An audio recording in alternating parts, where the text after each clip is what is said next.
This is Matthew Kratter's Bitcoin University.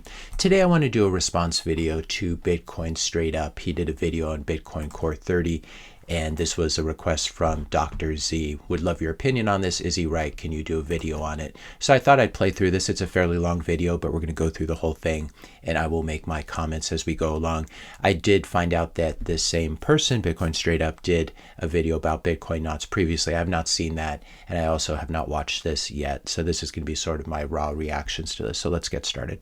I claimed Bitcoin's update would allow illegal content storage. Totally wrong, but... Actually, I'll stop right there. Bitcoin's update of op returns does allow illegal storage of illegal material, or really any material, in the place that's been sanctioned for arbitrary data since 2014. I did find a real hidden threat that nobody is talking about. Look, I've been obsessing over this core versus knots debate for weeks now. Since the last video, I spoke to people with much more technical experience than myself and read stuff I barely understood because I was genuinely worried I'd misled tons of people. I'll show you 5 key insights that completely flipped my perspective on this debate. But what really shocked me wasn't the technical stuff, it's the real threat to Bitcoin right now.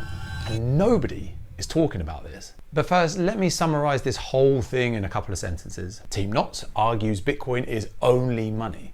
They speak about the philosophy of Bitcoin and communicate pretty well to the masses. Team Core argues we can't currently do anything about spam, so we should spend our time on bigger things. They focus on the technical points, which is like another language to most of us. Before we dig into this, let me show you why I got this so wrong, and also why I could well be wrong again. Okay, let me start with something a little bit uncomfortable. Within days of publishing my Core versus Knots video, I realized I was the textbook example of the Dunning-Kruger effect. You know that graph where you start knowing nothing and then quickly climb to the peak of Mount Stupid where you're really confident but actually know very little?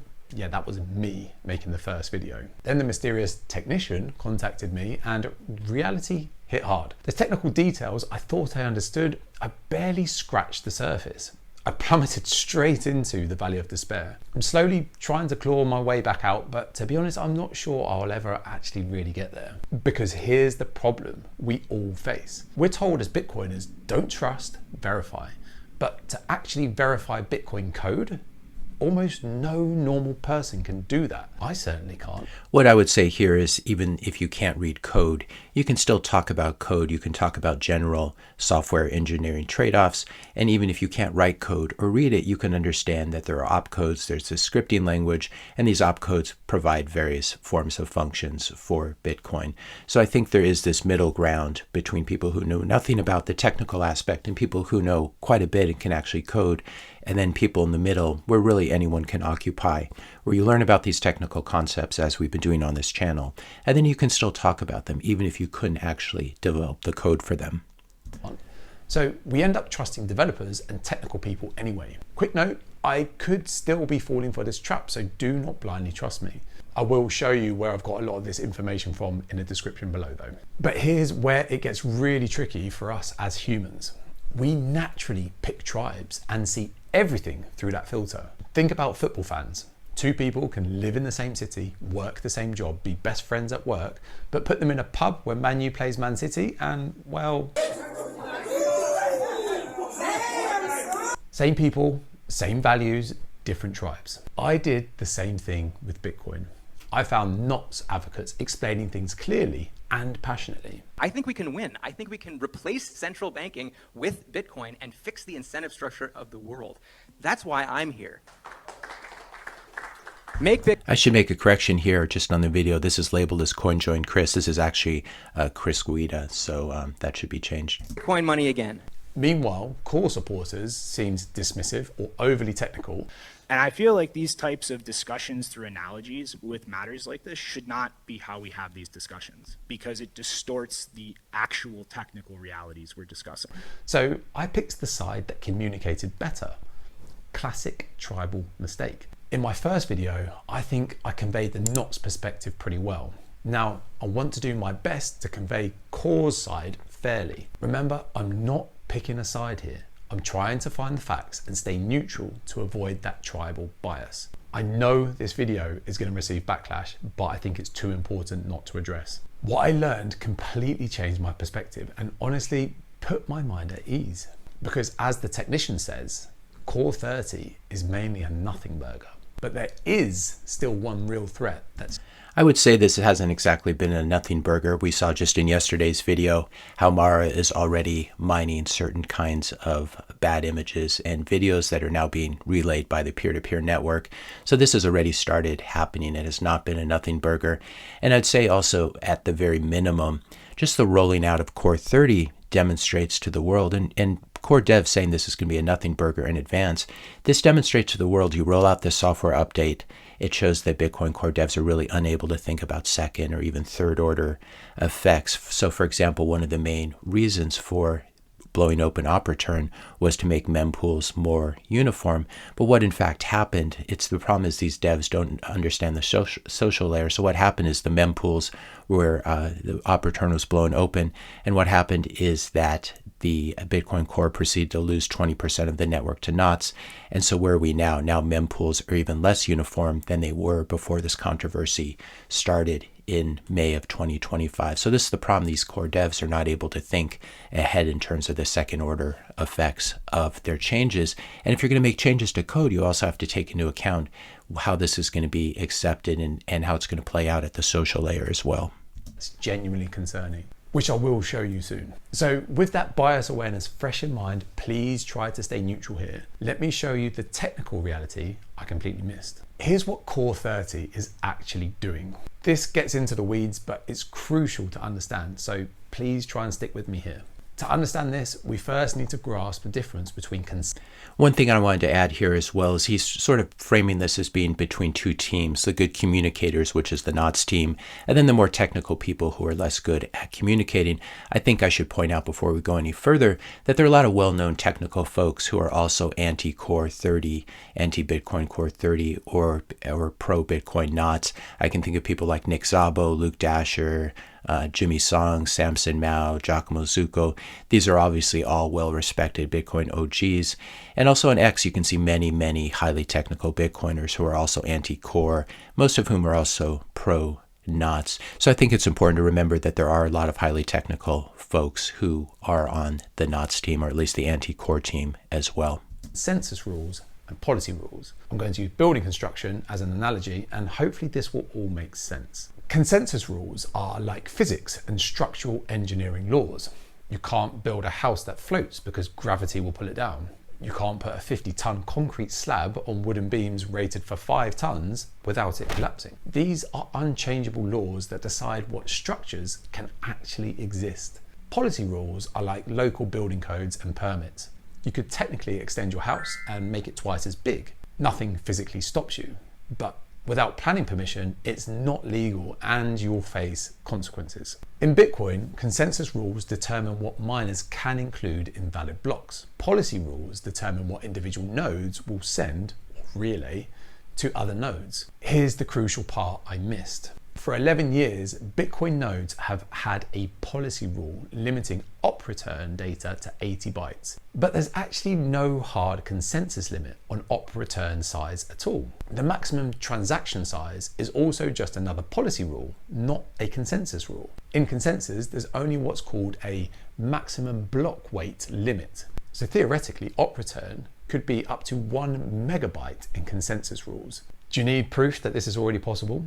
Someone just demonstrated this by storing 980 kilobytes in a single op return transaction on Bitcoin. It was always technically possible. We discussed this 100 kilobyte. So that was a transaction that, if I remember correctly, was relayed by Libra Relay. It did not make its way across the peer-to-peer network, or it was directly submitted to a mining pool like Mara or something like that.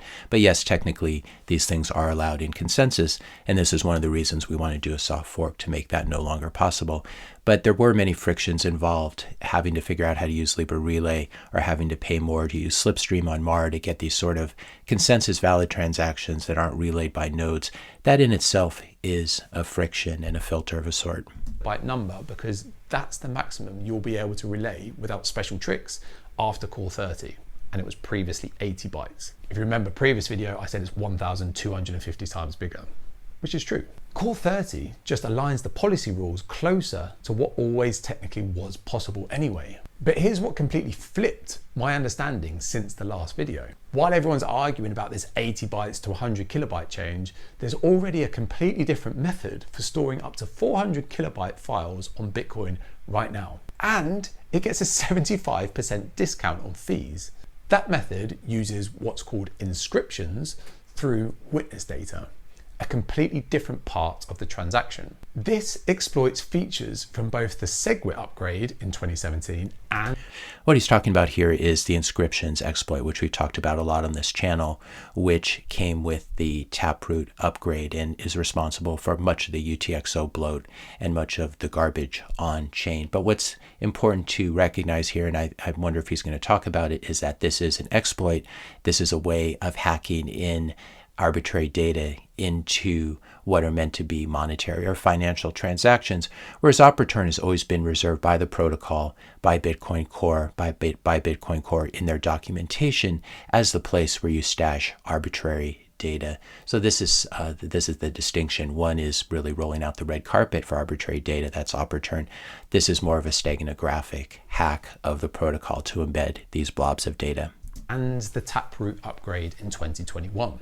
Both upgrades are important to reach that 400 kilobyte size. Now, without getting too much in the weeds here, just note both upgrades have big advantages for Bitcoin. SegWit enabled the Lightning Network, which is crucial for faster payments and scaling Bitcoin to the masses. Taproot made transactions more private and efficient and enabled better smart contracts through something called Schnorr, signature, and mast. But we're not going to go there. The real problem with the Taproot upgrade, though, is it's not really been used as people anticipated. It's not really available in any wallets right now. We obviously have Taproot addresses, but the advanced functionality hasn't really been rolled out to anybody, even though this Taproot upgrade came out in 2021. Instead, this is another example of what we were talking about, where Bitcoin Core devs fail to anticipate what happens at the social layer. Something like 85-90% of Taproot outputs, transaction outputs, are spam, are dust from Inscriptions or BRC20. So this has actually been a disastrous upgrade Taproot has. And this is something that Samson Mouse talked about on various podcasts, and Jimmy Song has as well. But I think it's a great example because it's another example of the failure of second order thinking by Bitcoin Core devs, where they roll out a change in the code that's intended for a certain use, and it gets used for something completely different. These transactions already spread normally through Bitcoin Core nodes today, but Knots actually filters these inscription transactions. They're considered non-standard by Knots and won't be relayed. So why doesn't Core just filter this too? I will answer this, I promise. But currently Core developers are sitting there thinking, why are we arguing about allowing 100 kilobyte files through the expensive clean method when 400 kilobyte files are already flowing through the cheap, messy method on Core nodes? Remember in my previous video, this is that method which bloats the UTXO, basically the phone book, which you have to look through every time a transaction happens. In their eyes, it's like arguing about whether we should allow people to pay using the main entrance to a music festival, while leaving a massive hole in the fence at the back where people are. But what Bitcoin straight up is missing here is this was a recognized bug in the code. Luke Dasher proposed a patch for this, which was rejected by Bitcoin Core by changing a definition of data carrier size and saying that it only applies to outputs and not applies to inputs. So people were quite aware, people like Luke were quite aware that this was going to bloat the UTXO set, and this was an unintended hole that had been opened up by Taproot, but Bitcoin Core refused to close this filter. So I think the argument here is a little bit like the guy who is trying not to drink alcohol. He drinks half the bottle, and then he's like, well, I finished half the bottle. I might as well just keep going and finish the bottle because I've already fallen off the wagon. And this is really what happened with Bitcoin Core. The argument here is just because there's a giant hole in the fence that was not closed by Core, in spite of the fact that many people were asking it to be closed. Now they're just going to open the barn doors and let everything in simply because they failed to close one hole in the fence. People are already flooding in. This is why technically minded people find this debate so frustrating. The horse has already left the barn on core nodes, but Yeah, the horse left the barn because of Bitcoin Core's negligence, and we wouldn't have had this huge bloating of the UTXO set if Bitcoin Core had responsibly patched this bug and not allowed these large taproot inputs to be relayed around the network. we're arguing about locking a different barn door entirely. The real question isn't whether we can stop large data storage on Bitcoin. We can't without major consensus changes that could break other things, although we will look into potential solutions soon. The real question is whether... Well, soft fork definitely solves it at the consensus level, but we actually have had a solution. Filters are the solution, because if something's not widely relayed, it's not going to end up in blocks. And so I think this is the thing that he's missing here. And it also misses the whole argument. If filters don't work, why do we have a filter? Why do we have a limit on transaction size?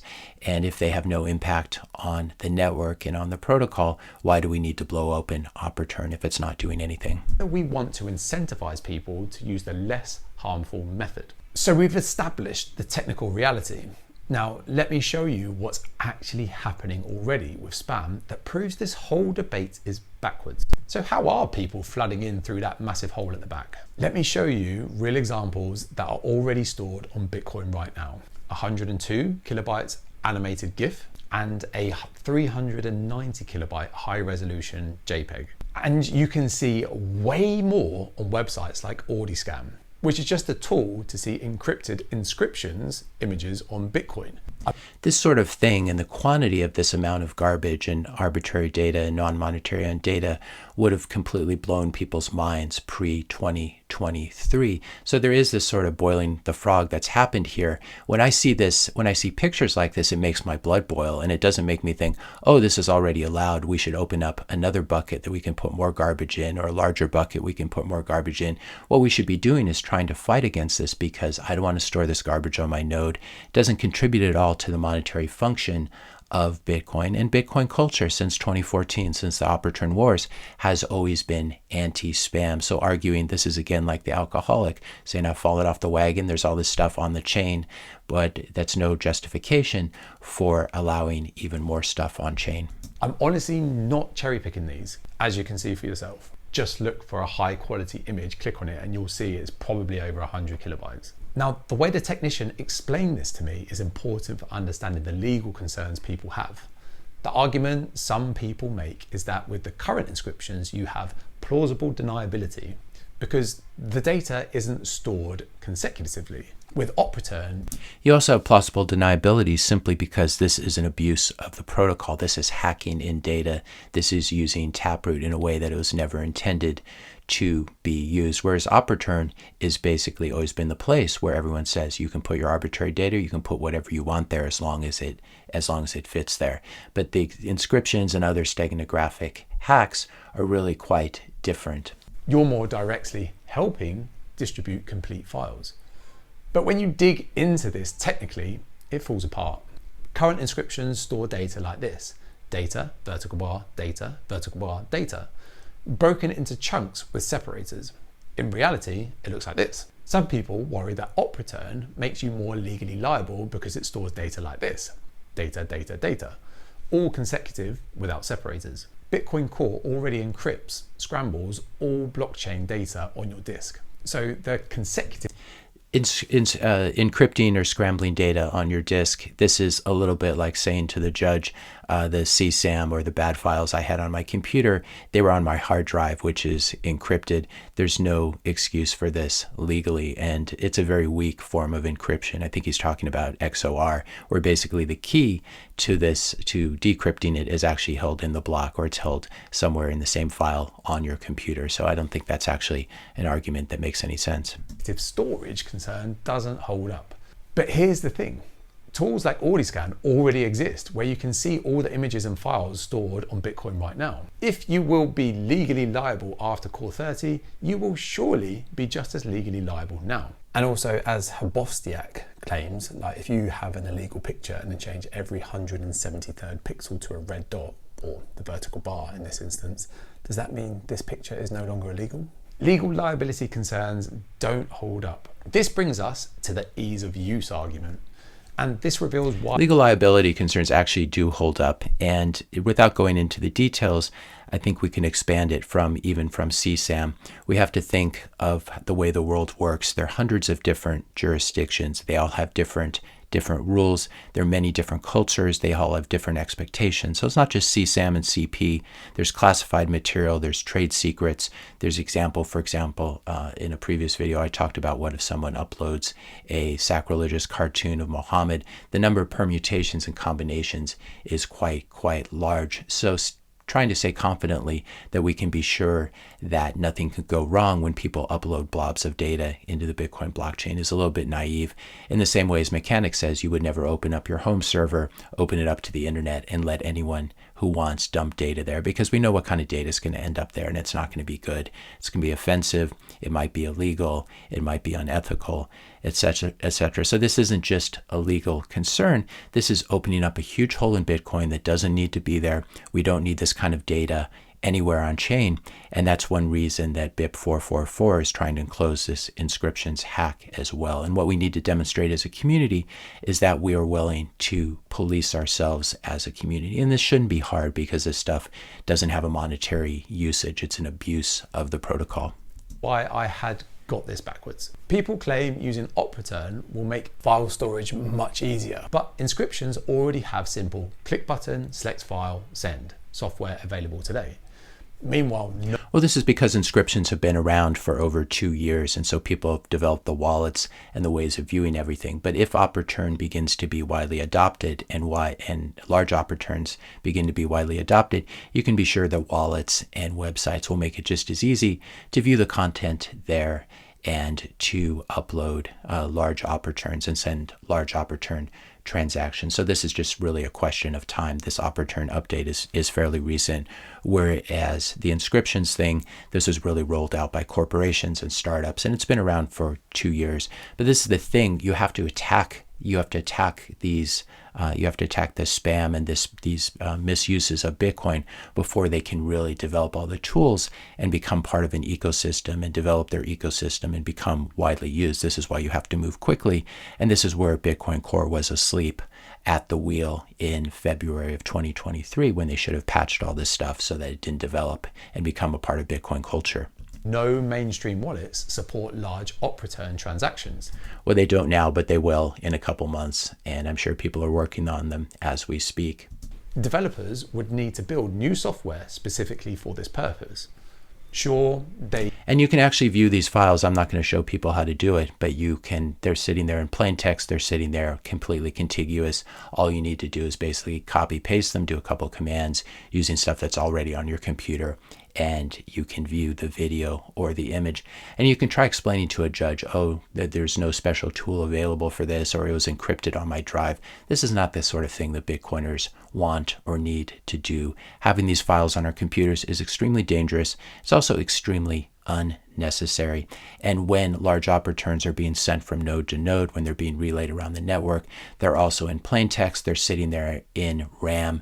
And so you're going to end up having actual contiguous data in plain text being relayed from node to node, sitting in RAM. This is what a CSAM distribution service looks like. And if you think you can explain to a judge and jury that it's not a CSAM relay service, I wish you luck in court. They probably will eventually. It wouldn't take that long. But currently, Inscriptions are already doing exactly what people are worried about, and these transactions relay normally through core nodes, though not filter them. Remember, I'll show you why core doesn't filter them soon. But the economics show exactly why core developers are frustrated. Current Inscriptions exploit something called the SegWit witness discount, where witness data gets a 75% fee reduction. This means a 100 kilobyte inscription pays fees equivalent to only about 25 kilobytes of regular transcription data. With op-return, there's no discount. 100 kilobytes of op-return file pays the full price for 100 kilobytes of data. The inscription method is dramatically cheaper per byte. This raises the obvious question: why would spammers choose the more expensive op-return option? Well, they would choose the more expensive op-return option simply because maybe they're not economically motivated. Maybe they don't know how to do inscriptions, but they know how to do op returns. Or maybe they're a state level actor that just wants to put something bad in the chain to mess everything up, and they don't care about paying $5 for something versus $20 for something. The thing is, this is how Nick Szabo has pointed it out as well, just because you have one garbage can next to another and one is cheaper or one is smaller, you're still opening up two different spaces. And so the kind of argument here that he's making and that Bitcoin Core makes is a very naive, very academic ivory tower argument about, oh, no one's going to use op return because inscriptions are so much cheaper. Well, if no one's going to use op return, why do we need to blow out the filter? So I find these very strict economic arguments to not work at all. And we're already seeing Mara mining stuff and putting it in op return. How come that particular actor didn't use inscriptions for that and get the 75% discount? The point is, if you put openings in Bitcoin where you can stash arbitrary data, people are going to use them. Some people may be economically motivated. Some people may just want to stick it there because they can cause problems. For example, they could put many of the things. I can think of many things they could put there as well, which I'm not going to talk about to give people ideas. Probably won't. And that's exactly why core developers are getting so fed up with this debate. Their point is, spammers won't actually use this, but they're already using it. And I made a video yesterday about Mara mining, what I called prom videos, and putting it there. So it looks like spammers actually are using it, and Bitcoin Core is wrong yet again. if spammers aren't going to use it anyway, why are we arguing about this? The reason Core wants to make this change is for legitimate use cases. For example, companies like Citria need around 160 bytes for specific protocols. You don't modify the base layer monetary protocol of the world just because there's some crypto startup or some Bitcoin affinity scam that needs something. And you shouldn't even have these Bitcoin Core devs moving in the same social circles as crypto startups. This is a problem. You don't modify the protocol for startups. It's incumbent on the startups. They should create their code such that it works with how Bitcoin already is. These actors would prefer not to pollute the UTXO set and are willing to pay full price. But it's not just inscriptions. There are other UTX set pollutants that may or may not have been prevented with a bigger op return, such as this. But here's where the NOTs argument gets interesting. They say, if you need such minimal data, just 160 bytes, why are you making such a huge jump to 100,000 bytes for one specific company? And they have a point about the broader impact. The UTXO set has ballooned from about 4 gigabytes to 12 gigabytes since ordinals, and inscriptions exploded in 2023. This matters because even if you run a pruned node to save disk space, you still have to store the entire UTXO set. There's no way to prune it. If all this data was stored in op return instead, pruned nodes wouldn't need to store any of this bloat. So the NOTs argument becomes, you've allowed the UTXO set to get this massive over 2 years without doing anything about it. Now you want to make a change that by your own admission won't even get spammers to switch methods. So what's the point? And the core response is typically, it does help. It's the less harmful method. Some good actors will use it. We might as well make it available. Round and round and round we go. The bottom line is, illicit material like CSAM is already technically possible today on core nodes. The things preventing it are most likely personal morals and the fear of prosecution. And also the fact that nodes don't relay it around the network unless they're Bitcoin Core 30 nodes. So just because something is technically possible doesn't mean it's also not very, very difficult to do. So for example, we talked about yesterday in that video, if someone had submitted that video directly to Mara, in other words, if it was technically possible, they use the direct submission, they use slipstreams to submit that video, Mara's moderation policy would probably have rejected that video or image. But because it came to Mara through the peer-to-peer network, they also have some plausible deniability saying we're just taking it from the network, what's being relayed around. So this is sort of a nuance I think a lot of the Bitcoin Core arguments miss. Just because something is technically possible doesn't mean that it is easy to do or that even anyone will do it. So it's technically possible to put some stuff in the blockchain, but you might have to use Libra Relay. You might have to contact a miner directly.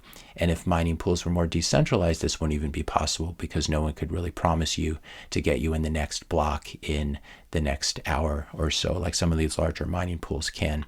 So I think that is making this technical argument is not the best way of doing it. If traceable. Remember, Bitcoin is pseudonymous, not anonymous. I struggle to say those words. The exact same legal and moral considerations that prevent people from storing illicit content via inscriptions would apply to op return. Nothing fundamental changes about the risks or deterrents. But what about the BSV case where the same change saw CSEM stored instantly? BSV doesn't have SegWit, so op return was the only way to store large data there, unlike Bitcoin, which already has witness data methods. So for BSV, I think the thing he's missing here is perps are going to put their data anywhere they can. So if you don't have witness data, they'll just put it in op return. And if you have the witness discount, if you can use the inscriptions exploit, they're going to put this stuff in inscriptions, and they're also going to put it in op return. They'll put it everywhere you give them a chance to put. And this is what we saw yesterday with Mara mining those videos. this really did open the floodgates. For Bitcoin, remember, the floodgates are already open. What's really happening here? Yes, and the floodgates are only open because Bitcoin Core devs have refused to patch the inscriptions exploit. So this is hardly an excuse for opening up even more problems to Bitcoin by blowing open the op return filter.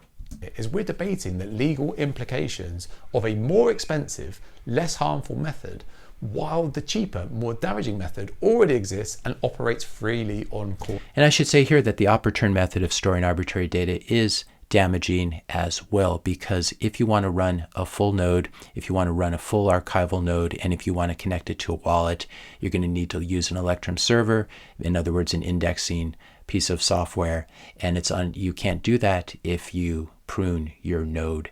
And even if you prune your node, you still have to download and examine all this stuff. But running prune nodes is not a solution.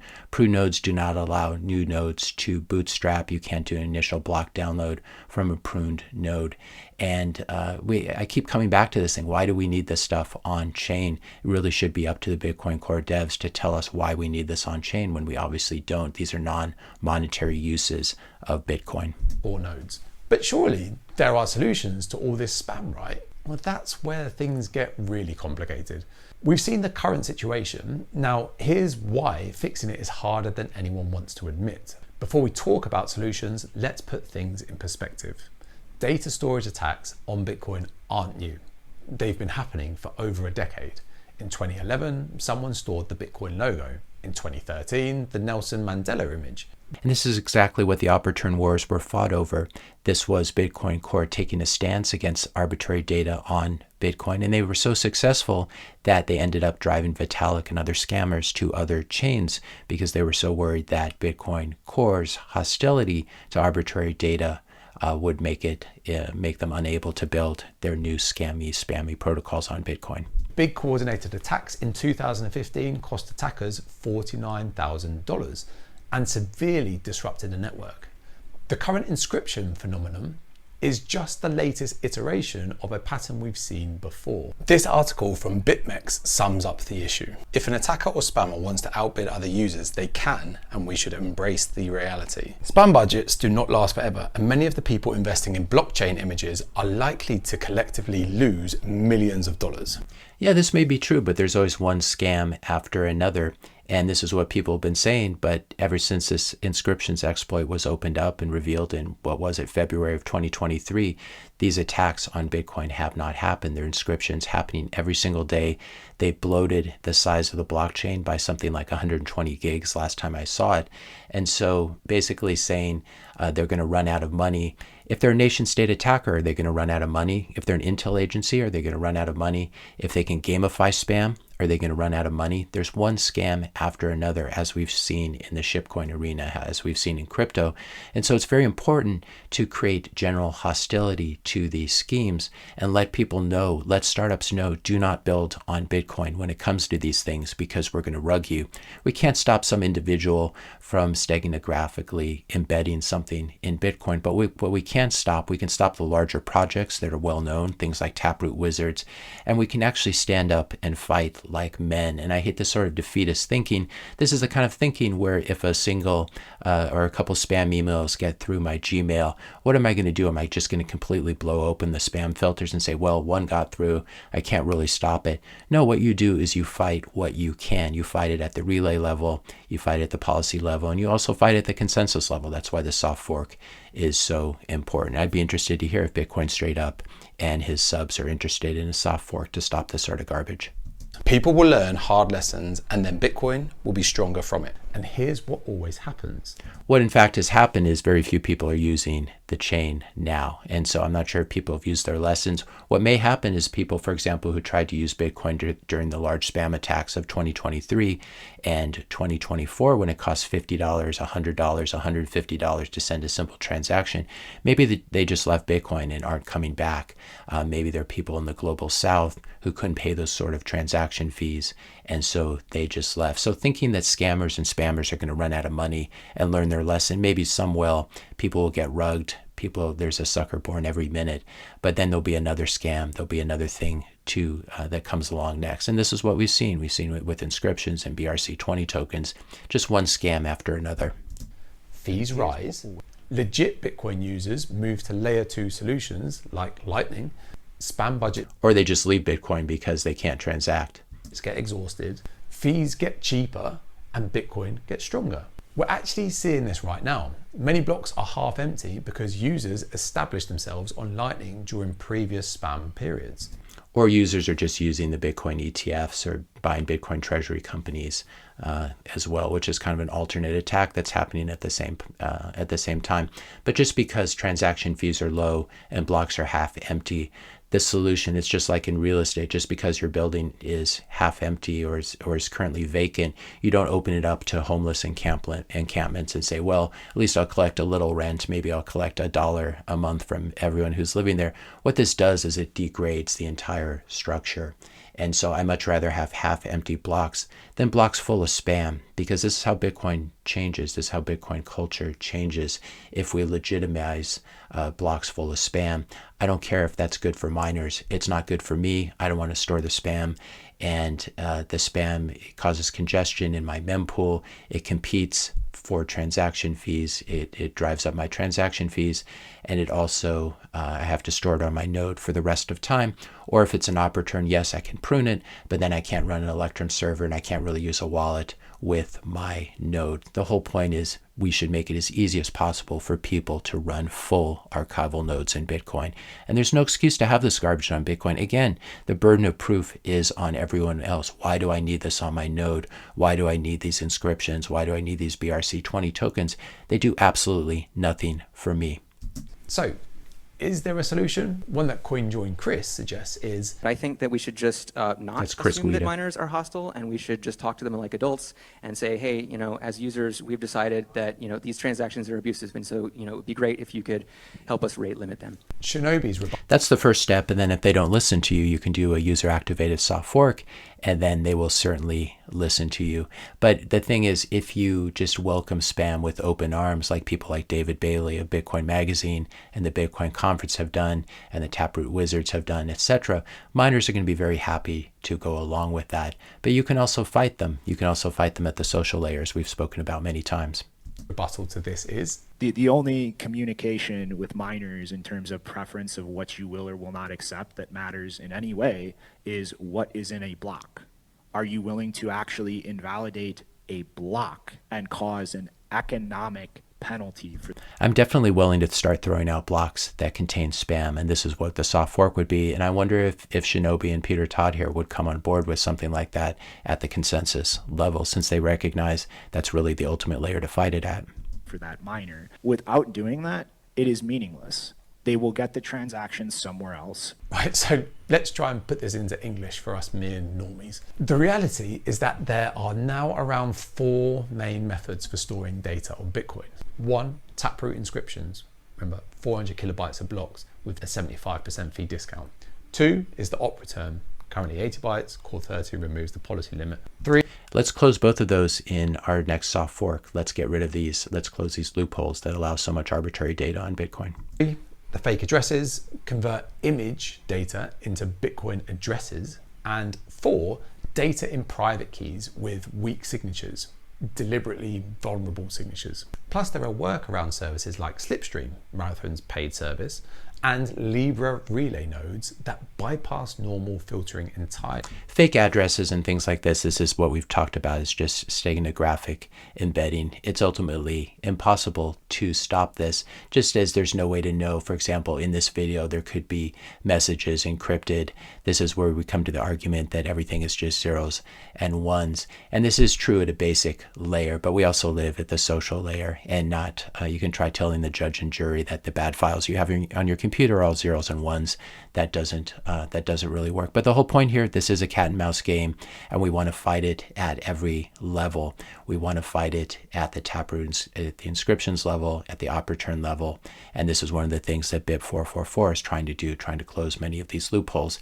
And ultimately, it's a cat and mouse game. People can embed stuff very, very deeply in the protocol, but then again, people probably won't know it's there. And if people start doing this a lot, we can try to fight it using whatever opcodes or whatever they're using to embed it. But the solution is not to just create a very large op return space where it's very easy for people to put this stuff in a place that is widely sanctioned and accepted by the documentation of the reference implementation.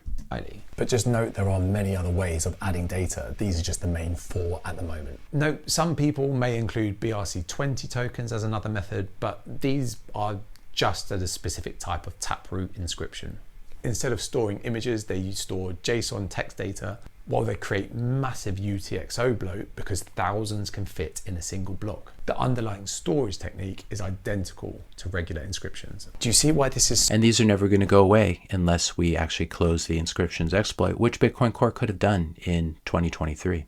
So hard to don't trust, verify. So remember the obvious question from earlier?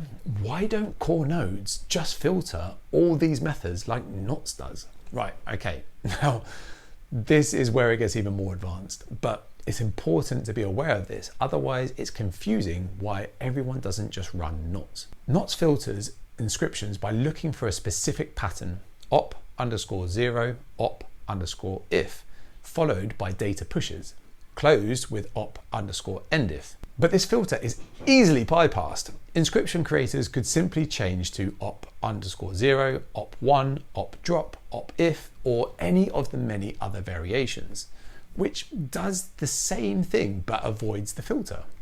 Exactly, and this is why spam, the best place to fight it, as Luke Dasher has been saying for years and Mechanic have been saying for years, the best place to fight this is at the mempool level. And consensus changes are difficult, they take time, but it's very easy to update the filters. If there's a new startup, a new crypto startup, or a new Bitcoin affinity scam that's using one of these variations on op0, op_if, it's very easy for all of us to update our filters in our individual mempools. And when crypto startups and their VCs see that we can do this, they're going to get very, very nervous. Again, if someone wants to do some obscure protocol, some obscure op0, op_if variation and stick something in there, they can do that. But that's not really what we're concerned about. Some of that may be able to taken out at the consensus level by a soft fork. But the whole point is you can play this cat and mouse game very easily at the mempool level.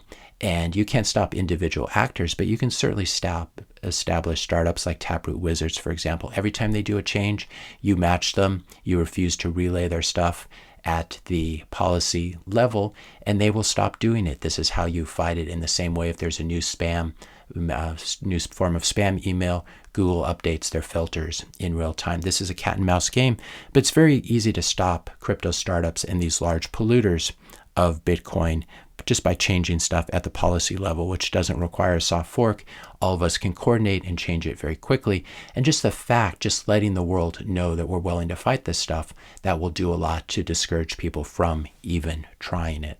This is where we hit the whack-a-mole problem. Since Bitcoin Core's code is open source, attackers can see any new filters before they're even released and adapt their methods ahead of time. Even if Core... This is the misunderstanding, because if we do this at the mempool level, we can do it in real time. They don't have to actually look at what's allowed at consensus level because we can stop them at the mempool level. Wanted to implement comprehensive filtering, look at how long it takes. Core 30, one small change in their eyes, may take 3+ years to reach 50% of nodes. It takes years to get widespread adoption for any change. Meanwhile, attackers can adapt within days or weeks. At the mempool level, though, all of us node runners can adapt in a matter of minutes or hours, and we can let crypto VCs know that we're going to be doing this and that we can rug them at any time. An asymmetric battle where defense moves slowly, but attack moves quickly. As Peter Todd explains, I mean, certainly if Bitcoin was a centralized system, absolutely we could go stop inscriptions and all kinds of stuff, but it isn't. You shouldn't even be listening to people like Shinobi and Peter Todd. I can't resist dropping that in there as well. I mean, Peter Todd, who's speaking here, he's advocated for removing the 21 million coin limit. He's advocated for things like demurrage, which would be a tax on Bitcoin holders that would pay the miners. This is a guy who created Libra Relay. Everything he's done is one attack on Bitcoin after another. So he's clearly a bad actor. Anyone who even wants to consider raising the max supply cap of 21 million is someone that you should take with a really, really large grain of salt and wonder why you're even listening to them to begin with. And until I see someone propose a genuine consensus change to filter out data, well, I just have to go with what's possible. Well, we've proposed it now, Peter Todd. So are you going to go along with BIP 444? Are you going to support this at the consensus level? Probably not, because you don't really hate spam like we do.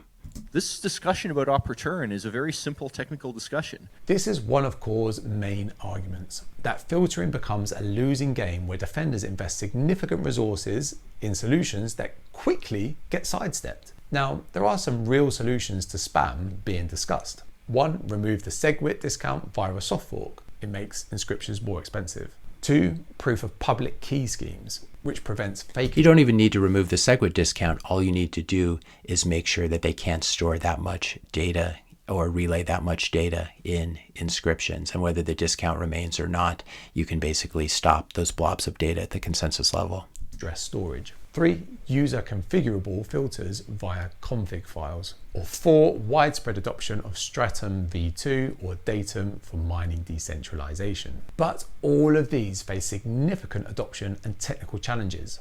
The mining decentralization point is crucial.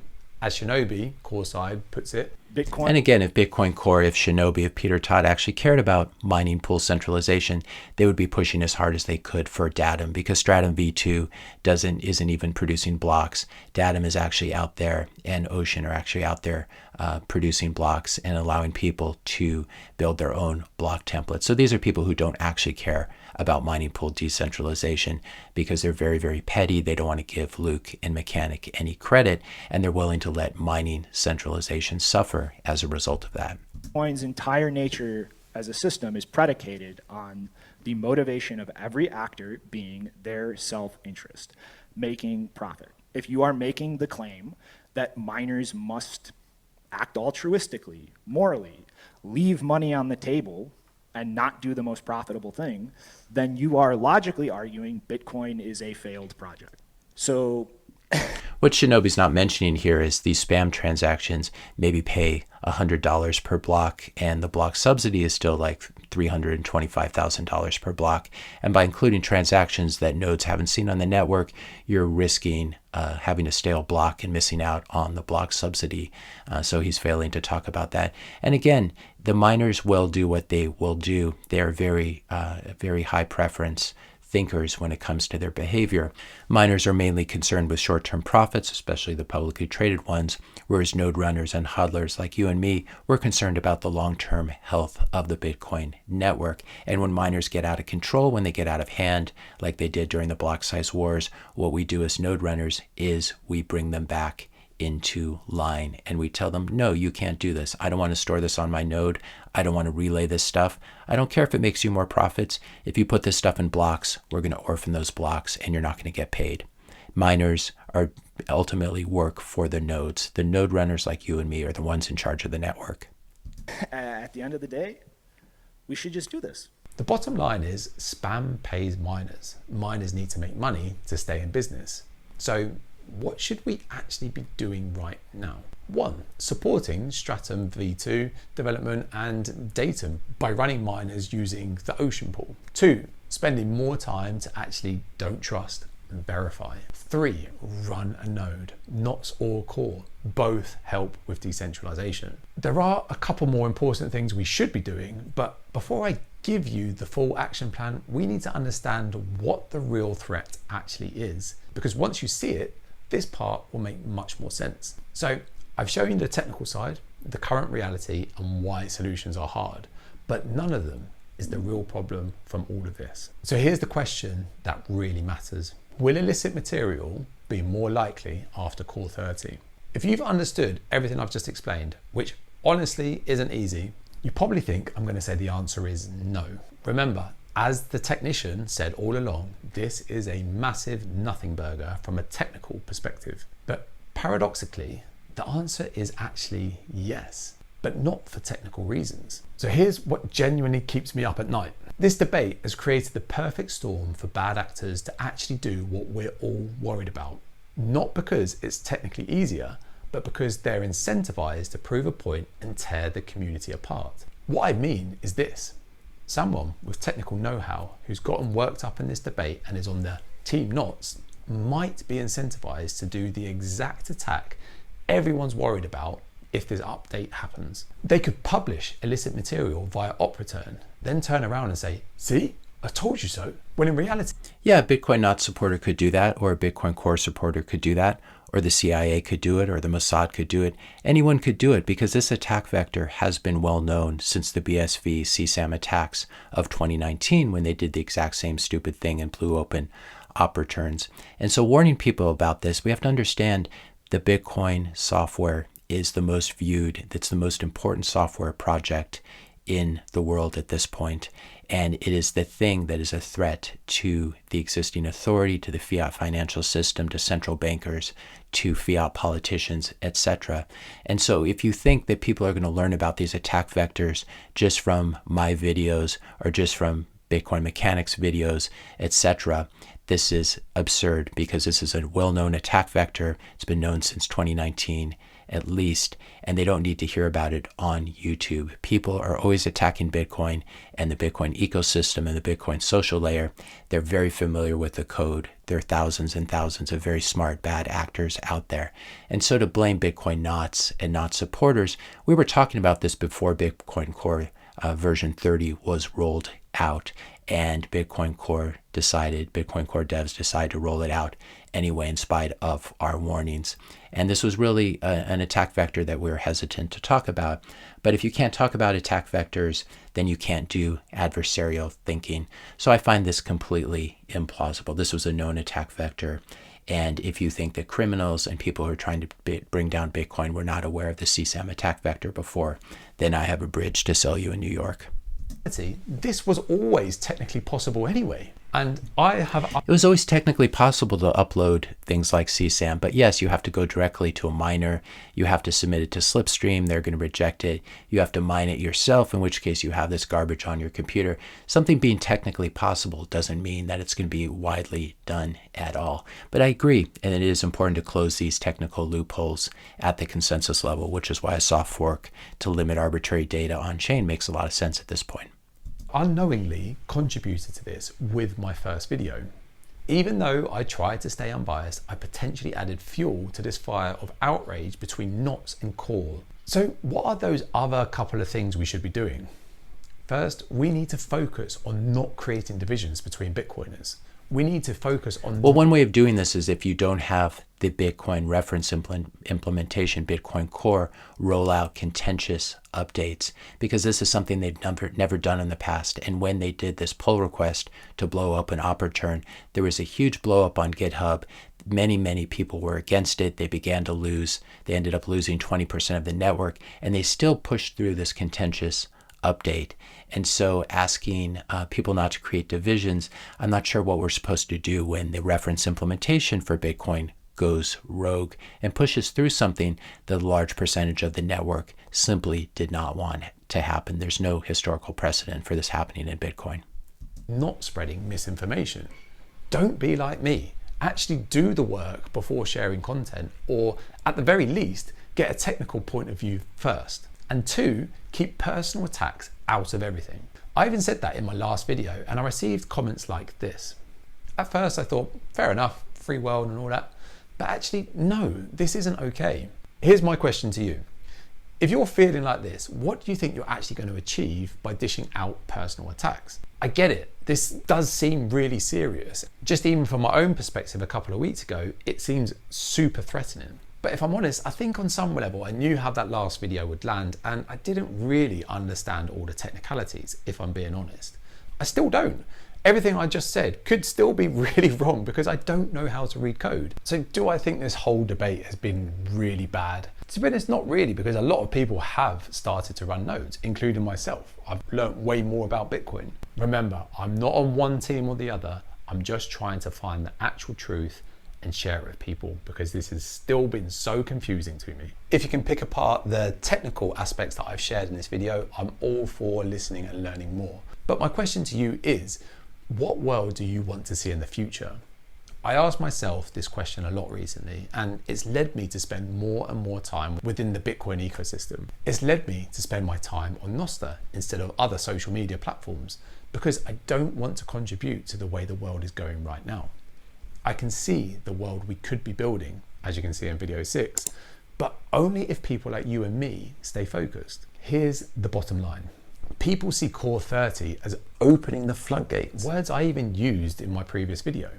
But the reality is the floodgates have been open for years with inscriptions on core nodes. We're arguing about removing minor friction. The reason the floodgates have been open for years with the inscriptions exploit is because Bitcoin Core has been asleep at the wheel, and opening up a new garbage bucket is only going to make things worse. From a more expensive, less harmful method, while the easier, cheaper, more damaging method remains unchanged. It's still extremely damaging to put stuff in op return because then if you want to prune it, you can't run an Electrum server and you can't run a full node. And so there are all these engineering trade-offs when it comes to bloating the UTXO set versus filling op return up with junk. But again, the fundamental question here, why do I want any of this on my node? What does it do to make my life better? Why do I have to store these inscriptions for some crypto startup? Again, to quote the technician, it's a nothing burger. But what's potentially becoming a real threat is... Well, this nothing burger is leading us straight into a soft fork. So I wish Bitcoin Core devs had a little bit more emotional intelligence or social intelligence. This divide in the Bitcoin community. I see this as very similar to what's happening in the world right now. People tearing each other apart, blaming immigrants, blaming poor people, blaming people from different religions or cultures. Meanwhile, the real enemy, the state, the Federal Reserve, is left to do whatever they want. All of us, whether we're on Team Knots or Team Core, we're all part of Bitcoin. We should all be on the same team. There's only one enemy in all of this, and we cannot get sidetracked from that. The people controlling the money. If this is something you're serious about. Look, people who are bloating the UTXO set so they can sell spam, people who are attacking the network with large op returns, people who are malicious miners like Mara, etc. Scammers and spammers need to be called out. And if you're actually working on stuff that attacks Bitcoin, if you're people like Peter Todd and you're trying to bypass the P2P network, or if you're rolling out, if you're suggesting blowing open the 21 million cap, these are not people we need to get along with and pretend for the sake of some cultural peace get along with. We should call them out for what they're doing because they're openly behaving as bad actors like Peter Todd and Shinobi and Jameson Lopp and all these people. About. There are 3 very simple things that most Bitcoiners should do, but most of them don't. To see what they are, you need to watch this video next. The time to act is now, not when the issues actually do arise and it becomes an uphill battle. I just want to say a massive thanks to the technician. There were many times where he realized how complicated he was getting, but he answered every question I had and put up with me. I thought that was a really good video, actually pretty balanced and stuff. So hopefully Bitcoin Straight Up found this useful. I'd encourage you to subscribe to his channel, which I will do right now. Leave it a like, and also subscribe to my channel. Leave a like, leave a comment, question, suggestion for a future video. Let me know if you like these sort of reactive videos. Hopefully I did a decent job responding in real time. And thanks a lot for watching. Hit the subscribe button, leave a like, and I'll see you in the next video.